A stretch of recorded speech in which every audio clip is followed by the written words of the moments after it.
ஓம் முருகா வெற்றிவேல் முருகா வேலுண்டு வினையில்லை மயிலுண்டு பயமில்லை. என் அன்பு பிள்ளையே, உன் துணை இந்த ஒரு விஷயத்தை உன்னிடம் சொல்லியே ஆக வேண்டும் என்று கடந்த 7 நாட்களாக உன் பின்னால் சுற்றி கொண்டே இருக்கின்றார். ஆனால் ஏதாவது ஒரு தடைகள் வந்து அவரால் சொல்ல முடியாமலேயே சென்று விடுகின்றது. இன்றாவது கேட்டுக்கொள் தங்கமே, அவர் என்ன சொல்ல வருகிறார் என்று.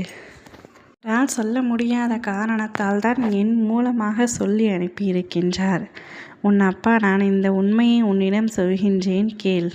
நீ உன் துணையை பிரிந்து கஷ்டப்பட்டு கொண்டு இருக்கின்றாய். மிகவும் வருத்தத்தில் இருக்கின்றாய். அவர் ஏதாவது ஒரு தவறு புரிந்துவிட்டார். ஏதோ ஒரு தவறு. அதை உன்னால் மறக்க முடியாமலும் மன்னிக்க முடியாமலும் தவித்து கொண்டிருக்கின்றாய்.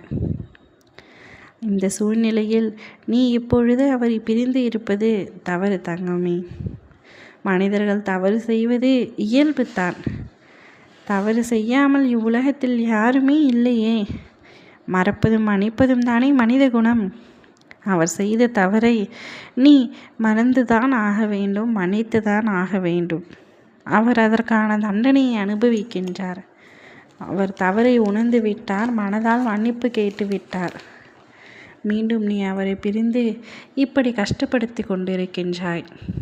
அவர் பலமுறை உன்னிடம் மன்னிப்பு கேட்டு கொண்டிருக்கின்றார். இருந்தாலும் உன்னால் மன்னிக்க முடியவில்லை. அதே சமயம் அவரை மறக்க முடியாமலும் தினமும் இரவில் நீ தவித்து கொண்டிருக்கின்றாய். ஒவ்வொரு கணமும் ஒவ்வொரு நொடியும் நீயும் அவரையேத்தான் நினைத்து கொண்டிருக்கின்றாய். அவரும் உன்னைத்தான் நினைக்கின்றார். இருந்தும் உங்களுக்குள் ஏதோ ஒரு மனக்கசப்பு, கருத்து வேறுபாடு எப்பொழுதும் இருந்து கொண்டே இருக்கின்றது. பொறுமையாகவும் நிதானத்தோடும் யோசித்துப்பார். மன்னிக்கவே முடியாத அளவிற்கா தவறு செய்து விட்டார். அவ்வாறு இருந்தால் கூட அதை மன்னித்து ஏற்றுக்கொள்ளும் மனப்பக்குவத்தை நீ சற்று வளர்த்து கொள்ள வேண்டும். ஒரு முறை மன்னிப்பதினால் நீ எந்த விதத்திலும் குறைந்து போவதில்லை. உன் வாழ்க்கை நன்றாக இருக்க வேண்டும் என்றால் நீ அவரை மன்னிக்கத்தான் வேண்டும். தவறு செய்த உன் துணைக்காக ஒரு வாய்ப்பை நீ கொடுத்துத்தான் பாரேன். அந்த வாய்ப்பை நிச்சயம் அவர் சரியாக பயன்படுத்தி கொள்வார்.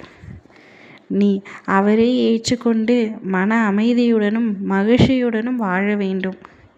உன்னுடைய துணை உனக்காகவே படைக்கப்பட்டவர். அவரை பிரிந்து நீ கஷ்டப்படுத்து போதும் தங்கமே. இருவரும் மீண்டும் ஒன்றாக இணைந்து வாழ முயற்சி செய்யுங்கள்.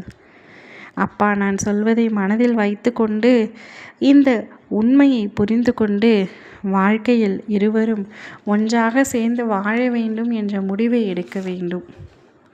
அவர் மீண்டும் மீண்டும் உன்னை தேடி வருவது மன்னிப்பு கேட்பதற்காகத்தான். நான் ஒன்றை மட்டும் உன்னிடம் கேட்கின்றேன். இதற்கான பதில் உன்னிடம் இருக்கின்றதா? அவரை பிரிந்து அவர் மட்டும் கஷ்டப்படவில்லை, நீயும் கஷ்டப்பட்டு கொண்டு தான் இருக்கின்றாய்.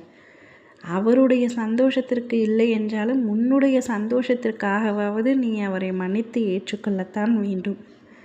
அப்பொழுதுதான் உன் வாழ்க்கை உனக்கு பிடித்தது போல் அமையும். அவரை ஏற்றுக்கொண்டு மகிழ்ச்சியாக வாழ். அவர் மீண்டும் மீண்டும் அந்த நடந்த உண்மைகளை உன்னிடம் கூற வருகின்றார். ஆனால் அதை உன்னால் ஏற்றுக்கொள்ள முடியவில்லை. ஒரு முறை மனம் விட்டு பேசித்தான் பாரேன். ஓம் முருகா வெற்றிவேல் முருகா.